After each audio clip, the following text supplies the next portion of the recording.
What is going on, everybody? Bobby Fi here. Sheets is going to be gone. We're going to miss him. He's got a nice vacation going on out there, so hopefully he has a great time. In the meantime, I'm going to talk some DFS, talk about tonight's slate, but we're still getting news in. It's a, I don't want to say it's a shit show. It's just a lot. We just did get Giddy out, so I'm going to wait for projections to update before I do anything. This is look, every slate's a late swap slate. This is like you're going to be glued to your computer, ready for all the stuff. There's just a lot going on.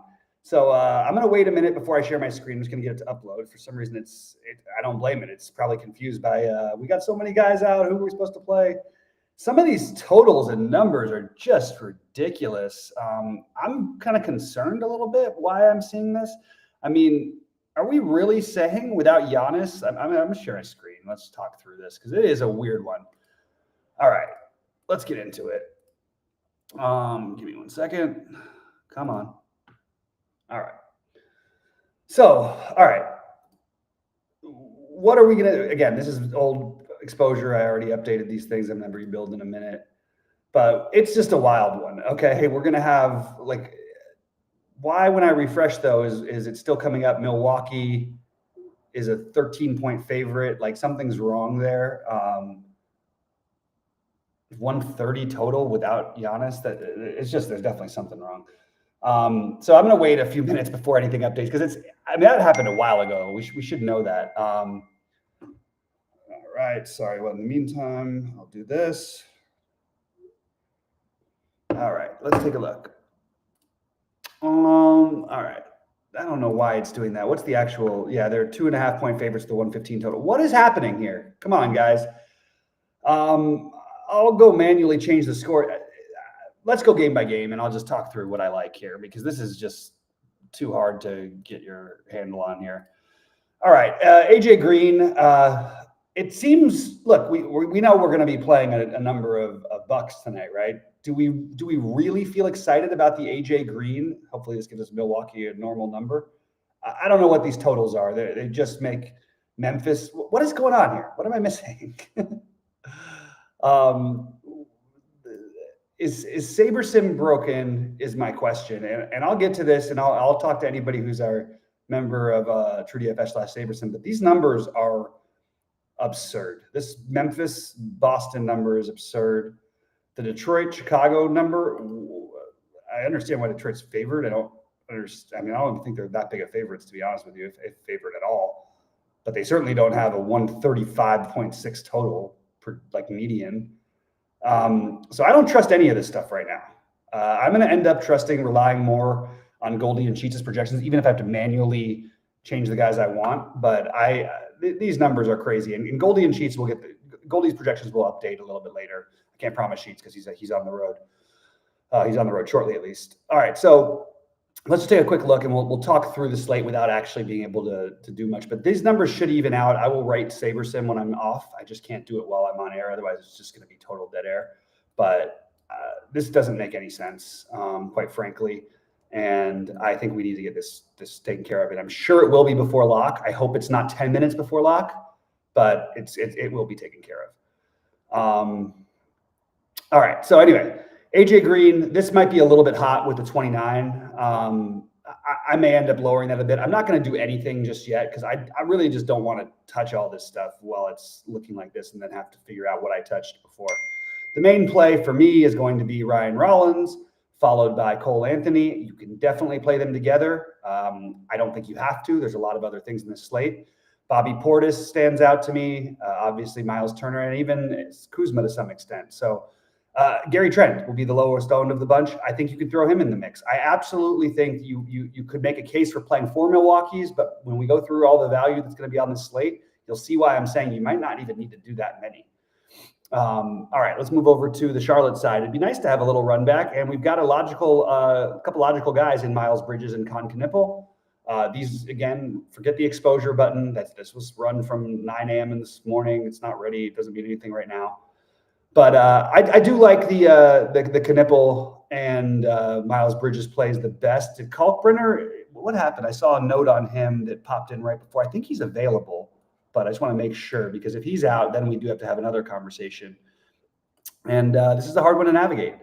So Colin Sexton, Kalkbrenner is in. So these numbers are going to change a little bit, I think. It seems a little low on him and a little too high on Diabate. But again, probably Knipple or Bridges. I'm not really that interested in everything else that early on. These Jalen Suggs, okay, we have him. What do we have him at minutes wise? 28. Can we truly expect 28 minutes out of Jalen Suggs? He did play 28 in the last game, and I think that makes him like one of the clear, easy plays on the slate. This projection might be a bit high, but I still think I'm going to want some exposure there. I have no interest in this Wendell Carter number personally. Again, it's like almost like I just feel like I'm missing something. It just feels way too hot. I am not going to be going with this Wendell Carter. I'm going to make a list of players who I need to downgrade as of right now. I'll put Green. I don't mind a little bit of Green, but I certainly don't see why we need to play Wendell Carter here. Personally, I really don't. When are they going to go back to just Batatse and realize that maybe they're better with him? Yeah, so really, again, you can always play one of Franz or Paolo. You get zero ownership on them tonight. These projections are a joke. These projections are just broken. I don't know what else to say, but they will be fixed before lock. I can pretty much assure that, but there's no way. I haven't come on and where we've had it this far off in a really long time. So I'm having a hard time kind of trying to figure this out because the projections are just so far off. I mean, you're telling me there's ever going to be a game where Paolo's median is 37 and Franz is 32? No, that's not the case. So we'll come back to that. I have a little bit of interest in those guys. All right, on the Knicks side, on the back-to-back here, everybody is completely fine. Yet I probably don't end up playing any of them. Seems pretty straightforward. Early in the day, I don't know why I was getting so much Bridges, but yeah, not especially interested in the New York side. Chicago and Detroit, again, forget these numbers. They're crazy. All of these Chicago guys are going to look much better than they do right now once these projections update. Trey Jones, Ayo Dosunmu probably be the biggest beneficiaries along with Herter. And I don't think these numbers are updated accurately. I like Buzelis. That's one I can get behind too. But yeah, Chicago and Milwaukee we're going to be getting quite a bit of our stuff from there. We also still have Cade Cunningham questionable and Jalen Durant questionable. If that happens, it's just going to be one of those slates where we're just picking like which of the value pieces we like the best. They're all going to be terrific, but at least it's one of the first games. We'll have that news before lock. Hopefully we get it while we're still on air, but I can't promise that. It's a mess. It's a mess. All right. Anything else now? I'm just double checking in between. All right, so let's move over to, I don't even want to analyze this right now. If Cade plays, Cade is probably one of the best spend-ups in the slate. With all these bodies out, I mean, if Durant is out, that just opens up even more. We just have to wait and see on this one. Look at all the bodies we've got out already. Harris, Thompson, obviously Ivy, Sasser, and Isaiah Stewart is doubtful. So we'll see. What's happening with this Memphis thing? Why is this happening like the way that it is? I understand that nothing has really changed. We have Morant questionable. I don't think I'd be shocked if he sat. If he sits, Cam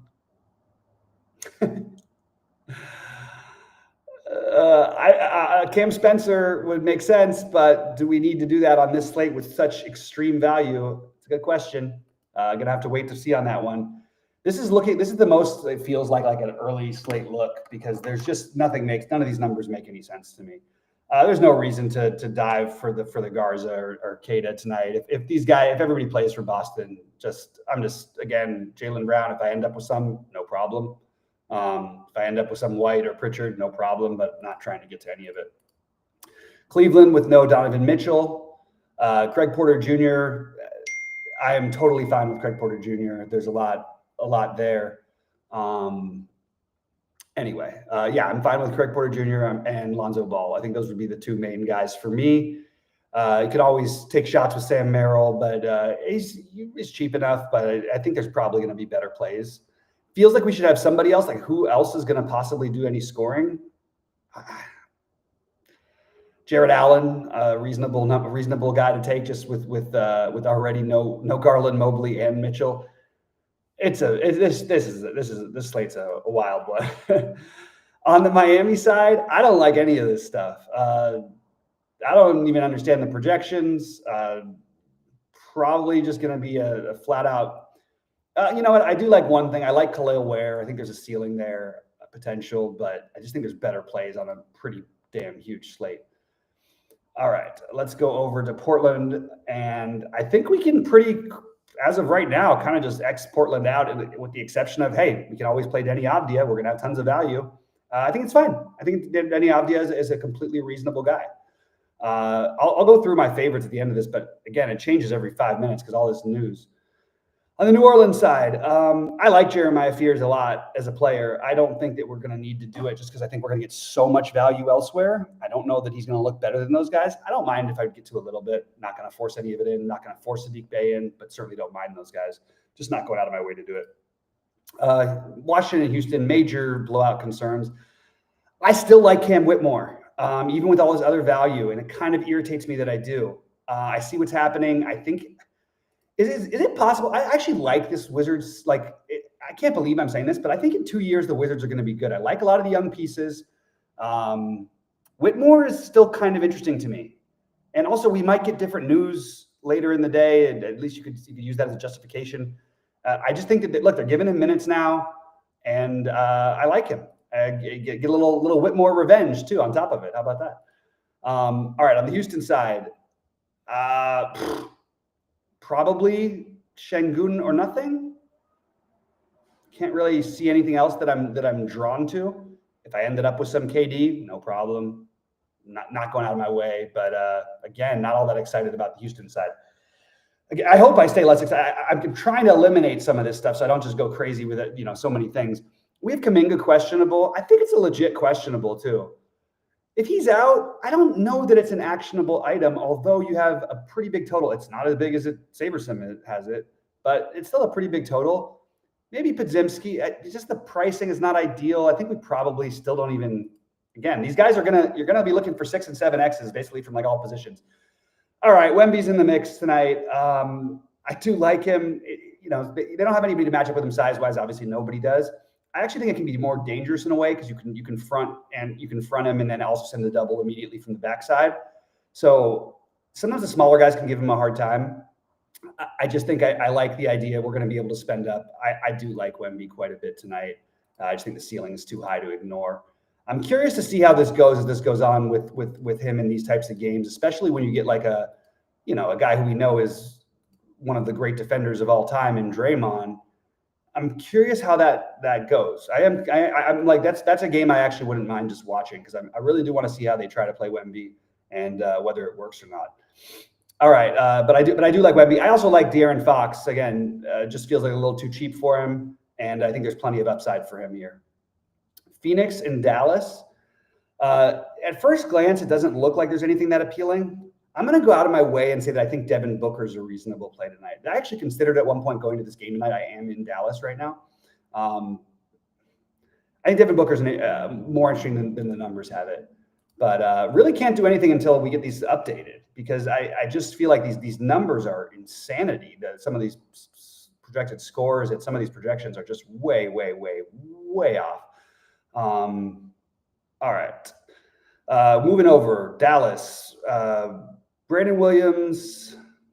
I don't know what to do here, to be honest with you. I don't mind the idea of taking a shot at it. Some people are going to do it. I don't mind the little bit of PJ Washington. I actually don't mind Flag, but I'm not excited about any of it. So just to go back through it, the guys who I had that look, I like the Whitmore thing as a get different. It shouldn't be a get different, but we just have so much value. It's a get different. I still think this projection is a little bit hot on Suggs, even though I do like Suggs. But let's talk about it in terms of spend ups. That's really the only thing we can analyze right now. If Cade plays, I love Cade. I actually like Cade and Wembanyama to be my spend ups pairing. These projections on these Detroit guys, though, are just. I mean, Jalen Duren is projected at 48.7 as a median. Okay, if you say so. Not for me. I don't like this number on Ja either. I think it's ridiculously high as a median. Not to say they won't hit the number, but as an average score, that's not right. Cade and Wemby stand out to me as being the top guys. And I'm really curious to see when the numbers come back down to earth, who else is going to emerge from a projection standpoint. Because Wemby's, I think his projection is, again, I keep saying this about Wemby, but like the guy's going to have some down games. It's just going to happen. But he's also like, he can put up 75 and he doesn't even need to have like an incredible game for him. It's just like a reasonable number. I actually think he'll by the end of the year, he's going to be averaging probably around 63 or 64, maybe 62. I don't know, somewhere in that range. So yeah, I would say that his projection number on him looks a little bit low to me. Anybody want to fire in questions or thoughts? And I want to write a thing I didn't say he's the greatest defender of all time. I said he's one of the great defenders of all time. I don't really think that's really that up for debate. We're talking about a guy who might go to the Hall of Fame, whose career numbers are 8, 7, and 4, or say 8, 7, and 5, 8, 6, maybe even 8, 6, and 5. You don't think that Draymond Green is one of the all-time great defenders? I really would challenge you to ask the NBA who's been better over the last 20 years. Give me an answer, because I don't think that's a ridiculous take at all. Draymond Green is clearly one of the best defenders in recent NBA history. Yeah, I don't think there's really much question on it. And actually, his switchability, you get into a real conversation if you want to talk about who's an actual better defender, he or Rodman. Rodman only guarded one position. Draymond guards 5. I don't know what the answer is, but I think it's close. I really do. I think Draymond is maybe recent stuff has got people off like a little lower on Draymond. I am not one of those people. I think Draymond is a terrific defender, and maybe not anymore one of the greatest. Maybe not at the moment, like physically is capable, but I think still capable enough. All right, so we're gonna wait. We're gonna see what pops up here with SaberSim doing this stuff. I just want to make sure they understand that they're. Let me while we're here, because I'm not getting any questions. I'm just gonna write them on their thing.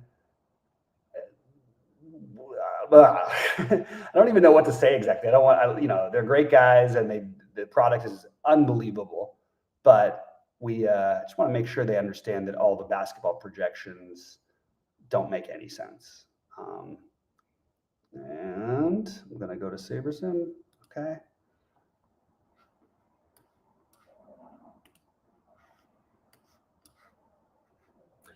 All right. I'm going to say, hey guys, just wanted to make sure you understand the NBA projections seem to be broken.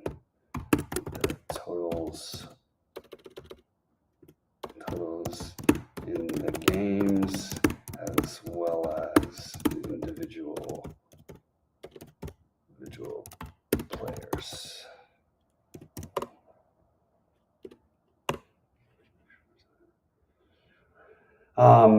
We'll see what they come back with.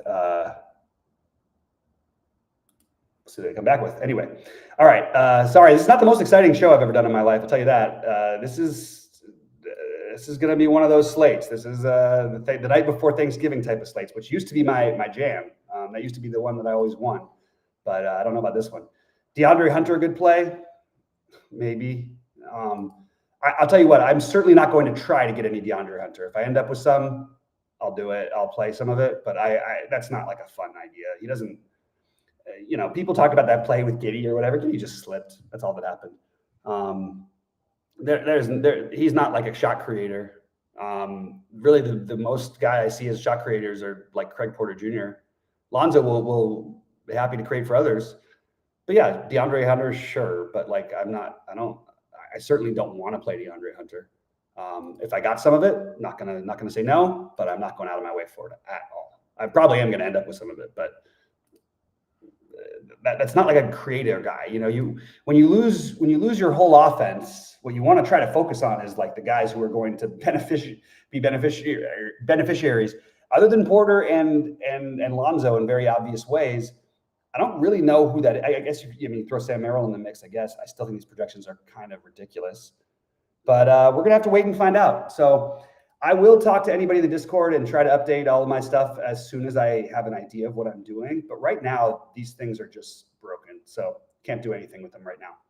Anyway, appreciate all you guys. Sorry for not having better content. I'm happy to stick around and answer any questions you guys do have, but it's a wild slate. And again, I'd say trust the projections. Don't trust them right now. make sure you do this, everything as close to lock as possible tonight. It's a really important night to do that. So you're going to get a lot of weird and a lot of different projections all over the place. And I'm going to have to edit mine. So I'm so confused at what I'm actually going to do tonight, but I'm going to give it my best, and I will let everybody know in our Discord what I'm doing as we go. Good luck, everybody. Appreciate all of you, and let's make some money.